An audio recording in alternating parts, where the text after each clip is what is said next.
Welcome to Dead Man Talking. Come with me as we step into the deep, dark forest of fear, and let us pray we see sunrise in the morning. Tonight's story, guys, is an absolutely chilling and wonderfully composed beast of a story. As ever, please do let us know what you thought down below in the comments box. Please do like and share. It really does help with the channel and our community further. And why not hashtag Team Fear? And so, with that aside, let's get into tonight's story, entitled Last Year in Gevaudan. Let's get straight into that. My return to Gevaudan was in the middle of the month of April. I found the town of my birth near unchanged since I had left it for university almost a decade ago. And while my parents had long since moved away from my familiar childhood home, the roads that I knew to be paved were still paved and in the same semi-shoddy state as before, and the gravel roads upon the outskirts of town remained as they were too. From my window on the third and final floor of the small apartment building, I could have sworn that the skyline hadn't changed at all. Over the course of May and early June, before the first incident, I found myself returning to my old ways of life. Dropping my suburbia learned way of living, I reconnected with old friends from my childhood. And while I wouldn't consider us to be friends yet again, I still enjoyed the act of catching up.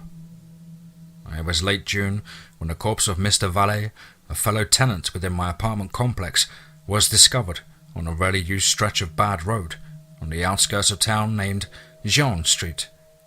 He was mangled, torn apart in a fashion most visceral, and scattered in pieces across 20 feet within a ditch along the side of the road. An animal attack was suspected from the ripping and the tearing of the flesh. And while the nature of the death was more than disturbing, what would truly perturb me? Mrs. Valet seemed to be smaller than she was the previous day, squatter and yet thinner, as if the weight of losing her partner pressing down on her physically lessened her mass. It was a haunting visage, and while I didn't know Mr. or Mrs. Valet, having never truly spoken to them besides the occasional pleasantries and formalities one is expected to exchange within a hallway, the aura of death and mourning would hang over the complex. And for the coming days, my mind would turn towards thoughts of my own mortality. Although this memento mori didn't seem exclusive to I alone, as the depressive air seemed to briefly encompass the town, spreading like a disease from the several separate focal points of those directly affected by Mr. Valet's untimely passing. This feeling was only worsened by the small media circus surrounding the entirely unusual event. And due to the incredible gruesomeness and sheer unlikeliness of a death like that occurring so close to a residential area, the story managed to make its way onto the front page of many of the major state-based newses. But, as the news tends to do, they moved on once any exploitability had vanished from the tragedy. And so, Gevaudan fell back out of the limelight and escaped its downwards aiming aura and returned to a small, unnoticed town I believe all the denizens preferred it to be. The next few weeks seemed tranquil. As June turned to July, spring would flourish into summer, and I finally remembered the carefree days of my youth. It almost seemed as if the last decade of my life had never happened, and I had never left the small town of Gevaudan. I enjoyed walking up and down Main Street, exploring the small mom-and-pop shops that, along the nearby farms, made up Gevaudan's local economy, and enjoying the warmth and scent of the summertime air. I stopped, taking weekly trips to an out-of-town chain supermarket in favour of walking to the shop of the small local grocers whenever one of my provisions ran low. And while their options were limited, I enjoyed the simplicity of it, and I did find the amount of locally sourced, independent goods a pleasant thing to have within my cabinets, even if they were more expensive than anyone could truly justify. The local society seemed to use summer as the time when all local events and functions were celebrated. And while I had no interests in the children's parades, flower festivals and celebrations of summer, I did find myself intrigued by the outdoor movie nights the local all-ages Gevaudan rec centre planned to be holding. The flyers and schedules were stapled to telephone poles across town.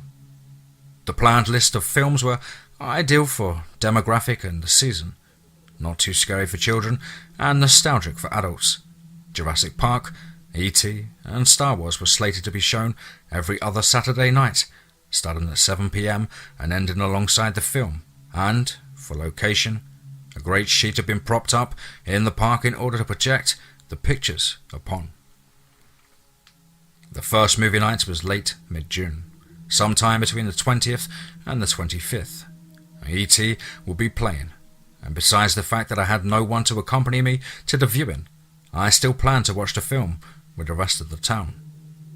I arrived around 6:30 and spread out a thick sheet on the ground towards the mid-left of the clearing that was to be shown in the auditorium. I suppose the exact specifics of the film don't truly matter, but I can assume that it was enjoyed by all, and I found a communal experience to make the viewing of the film far more enjoyable than watching it alone, and I left the screening content and happy.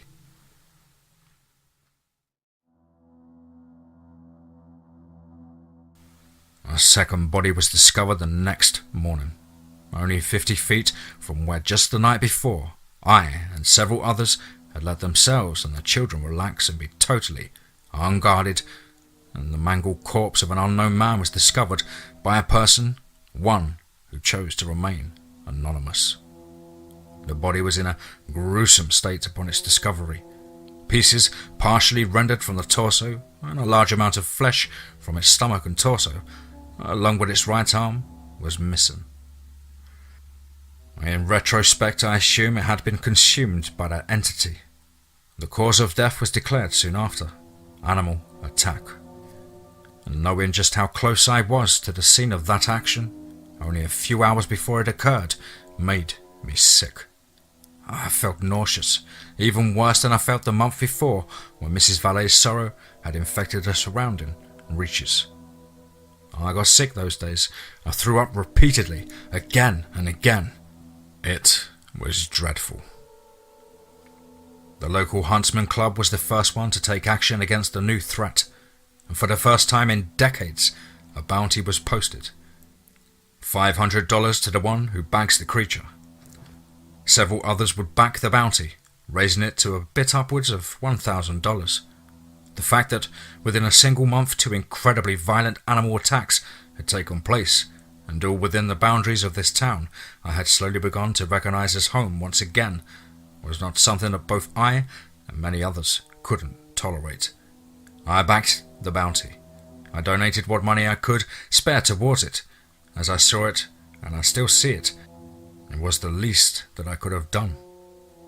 The media circus returned once more, and it stayed for longer this time. I began to realize just what the presence of this aspect of the media does to the areas of its surroundings. It acts like an anchor to the atmosphere. It keeps the air of paranoia and fear and so many other unimaginable emotions in the location long after it would have naturally faded. And so the paranoia would stay. The next step was not a question of it, but when. The children, who had played outside late into the night since the school year had ended, were rushed back inside as soon as darkness fell by fearful parents, and businesses were closing earlier than they had to before. No one went out to dine anymore, and the movie nights had been cancelled. An unofficial curfew had been self-imposed upon Gevaudan. It was some time during this season of paranoia when I would hear the suggestion of who or what was behind these awful attacks. I can't recall who I heard it from. Perhaps some minimum wage cashier worker or some unknown character on the street had told it to me. Nevertheless, this unknown figure proposed the idea of a werewolf. I was preposterous, and so I laughed. But it would be a lie to say the thought hadn't found its place at the back of my mind. The news trucks of the nearby counties left 2 weeks into the brief time of fear that they had helped preserve, and with them the palpable anxiety of the past fortnight began to peel away like a dreadful dead scab. It felt like summer again. The air was light and breezy, and people stayed out later. People went to restaurants again. And this would be the last time Gevaudan would feel like Gevaudan, like the town I was beginning to love once more. I came to dread the full moon. As I had said before, it was preposterous. And still, I dreaded it. I don't know why. Tommy Boulet was 7 when he went missing in late July. The beast's bounty was raised by hundreds of dollars. The local government stepped in and an official curfew of 8 p.m. was enacted. The news trucks returned, and they were larger now, more important trucks from more major news corporations. And for the first time, someone made a connection between the deaths. They were all the nights of the full moon. And for the first time, the suggestion was out there in public. The idea of a werewolf. And for the first time in my life, while gazing upon the bounty stapled to the telephone pole across the street from my building, I considered buying a gun. The rest of July and well into August was horrible. With news trucks having returned and seemingly in larger numbers than before, the dreadful atmosphere that they search and yet exude was here to stay. The death of 2 full-grown men is a tragedy in its own right, but the loss of a child is worse, so unimaginably worse than the death of an adult. It feels so wrong to compare the worth of lives by the years lived, but I find the human soul values potential over all else. Unlike with the death of Mr. Valet, the feeling of sorrow felt by all denizens of the town was genuine. Just the fact that something so pure, so innocent was gone from our own town deeply rattled our very being. Even if we had never cared or noticed them before, that dreadful scab, which had only just been peeled away, had reformed. Nothing could ever compare to the emotional impact that the death of the child has, and so I wasn't surprised when the next death failed to strike the same nerve as the previous passings, and I found my reaction to it to be the most routine by now. It seems that the scab that the media had held fast upon this town not only encapsulated the strange emotions that follow a death, but seemed to seal the emotions that will follow another death, dulling and diluting its effects. The farmer discovered the body this time. God, that's horrible to say. This time. It was a woman. Not that it matters when, for the first time, I was shocked to see it as just a body, not a loss of life to be mourned. Once more it was partially consumed, just as the victim from June, and if more so this time. I didn't learn the victim's name. In a sense, it didn't matter. How many can be killed on a routine basis before death changes from a dreaded possibility to a routine reality? The death didn't seem to affect the town nearly as much as the last 3. It was almost reassuring, knowing I was part of an unaffected group, not just one jaded individual. Instead of the dread and tragedy of death, something else would seize the town this time around. It was a sort of perverse fascination with the creature that had perpetuated these actions. The connection between that date of death and the lunar cycle were undeniable now, and for the first time the word werewolf was openly discussed. The news trucks never left, but more came, and more important ones too. The story was given different names, some honest and some sensationalized, and the entity itself was given multiple names too. The Beast of Gevaudan, the Beast of Jean Road, and the Werewolf of Gevaudan were all suggested and passed around. September came around before I knew it, and school reopened and the town fell into a strange sense of normality. And with the ever-present news trucks anxiously awaiting the next moon, the town became known to the outside world. Gevaudan became the wolf town, a new media fascination. The town stalked once a month from a creature of classic filmic fiction. Werewolf became the popular term for it, and that only incited more media coverage. It didn't matter what it really was, if it was a wild animal, or some poor sap crippled by a rare mental illness that the pop psychologists and amateur criminal profilers claimed to be lycanthropy, and some believed that it was truly a werewolf, although I suspect that they were only young children and the elder folks who hailed from the European nations across the pond, where the superstitions like that, in a time and place like that, were still acceptable. It didn't matter what you believed it to be, the name used in public was always the same: the werewolf. 2 went missing in September, 2 teenagers who broke the curfew in order to escape into the woods together. Only one would be found, partially consumed and, in a gruesome state, like all the rest were found before it. That's not what truly mattered that month.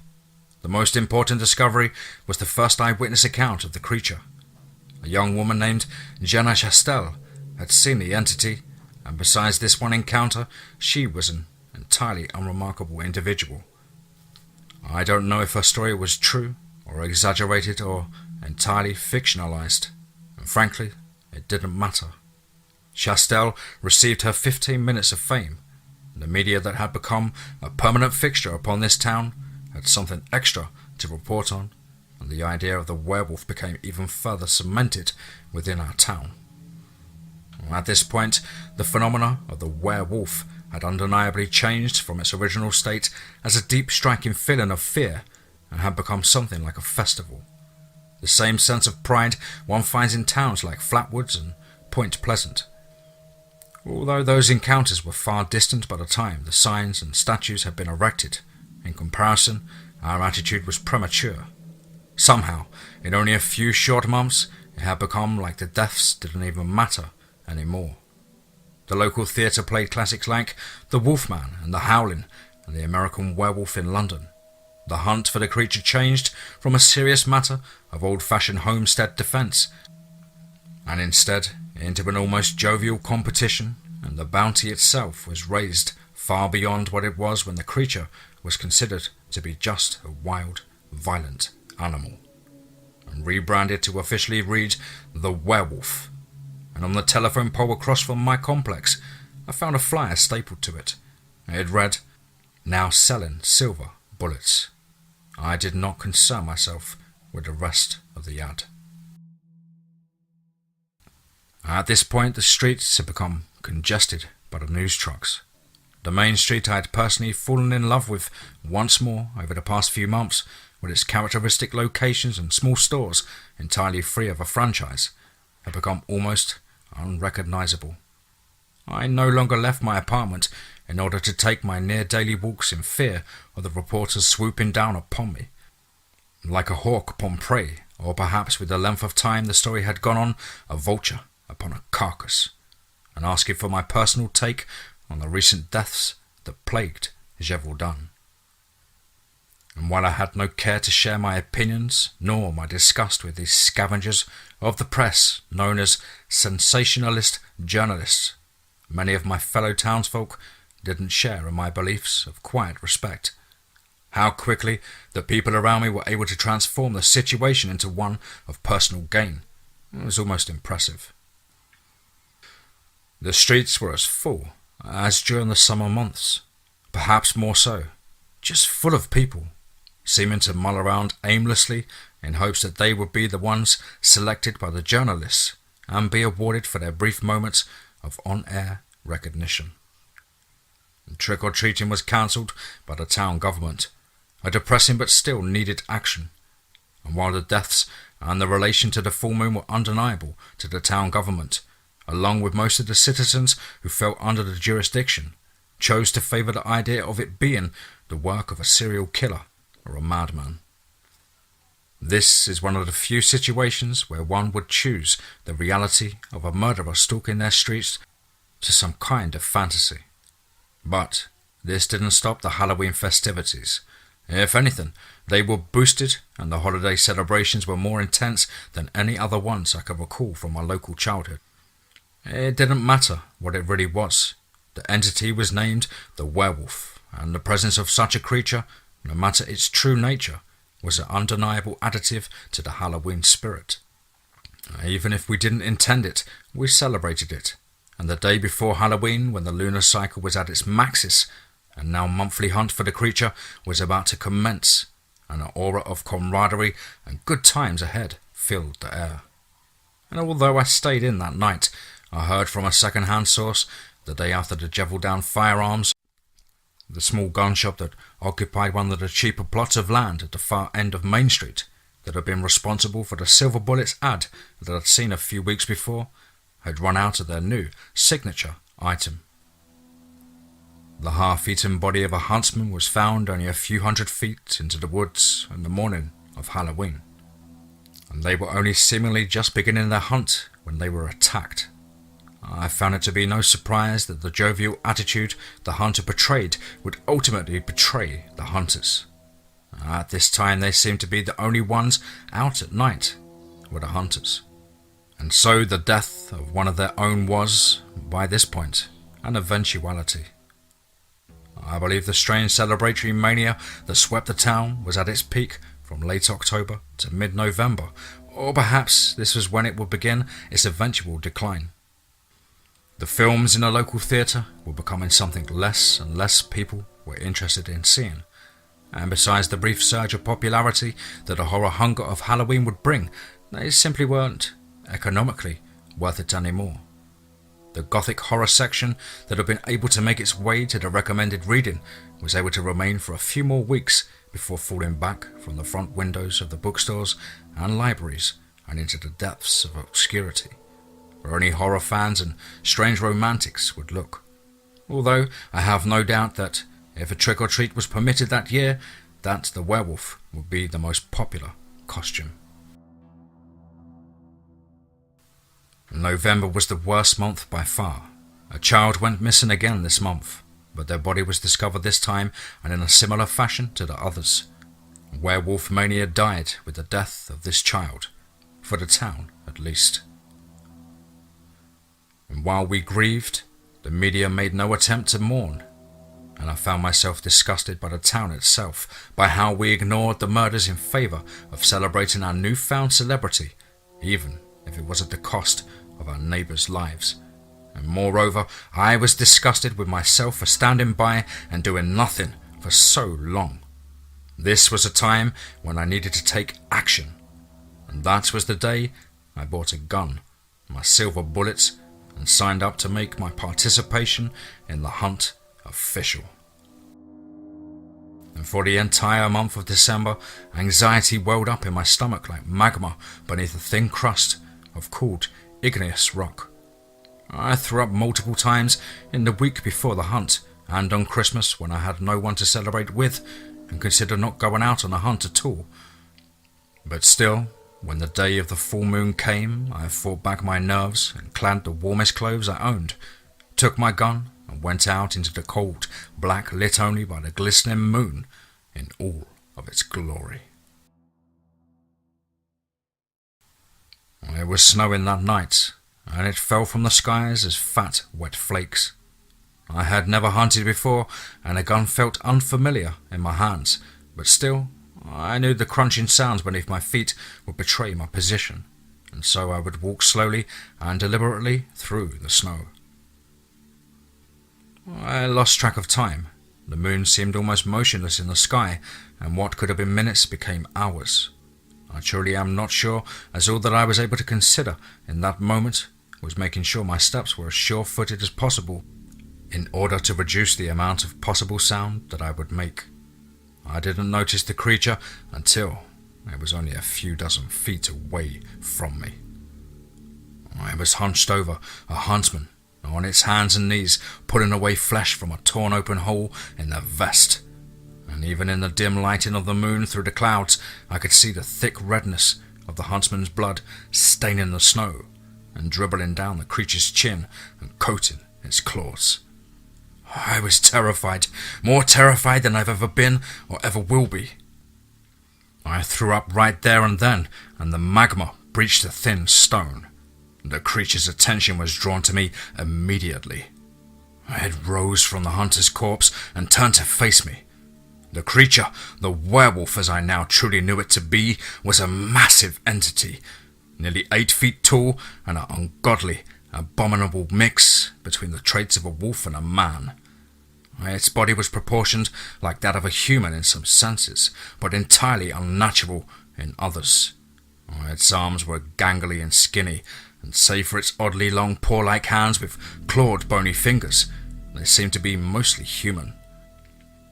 Its legs resembled that of a wolf more than anything, and with muscular thighs and bent in an unnatural way with feet double the natural length, as if they had been misshapen in a way to allow running at more impressive speeds. Its torso was more like that of a human's in shape, and with its lupine aspects pulled over it, like a strange suit of skin.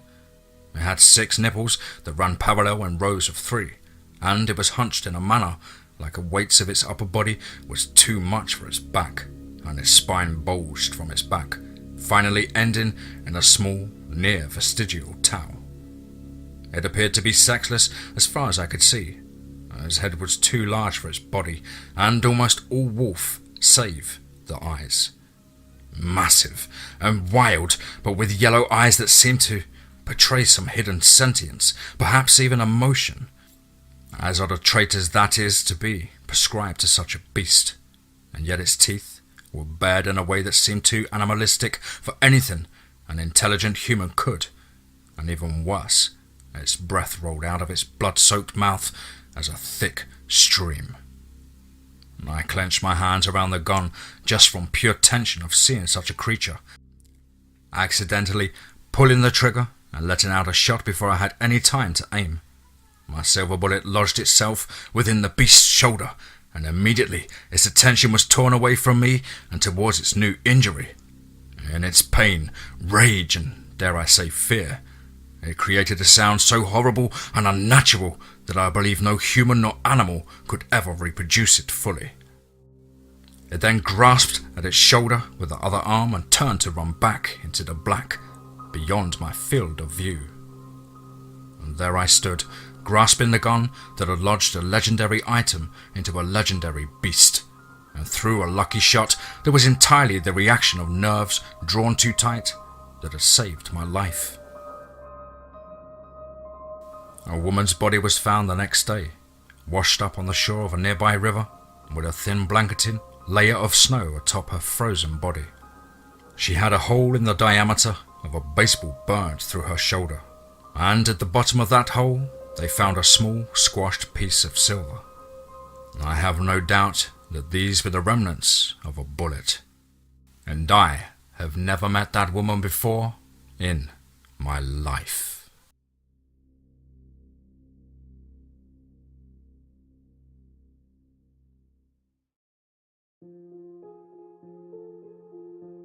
Wow. Absolutely fangtastic story there by the wonderfully talented Moon_Men. Thank you ever so much, buddy, for allowing me to narrate this on the show. I really hope you enjoyed it as much as I. As ever, guys and girls, you know the drill by now. Please do let us know what you thought down below in the comments box. Please do like and share. It really does help build the channel and our community further. And of course, why not hashtag Team Fear. As ever, if you have a story that you would like to share with us here on the show, whether a true or fictional piece, please do get it over to me at my email, which is dmtforestofear@gmail.com. I look forward to hearing from you. Well, that's it for me, guys. Hope you enjoyed this one as much as I.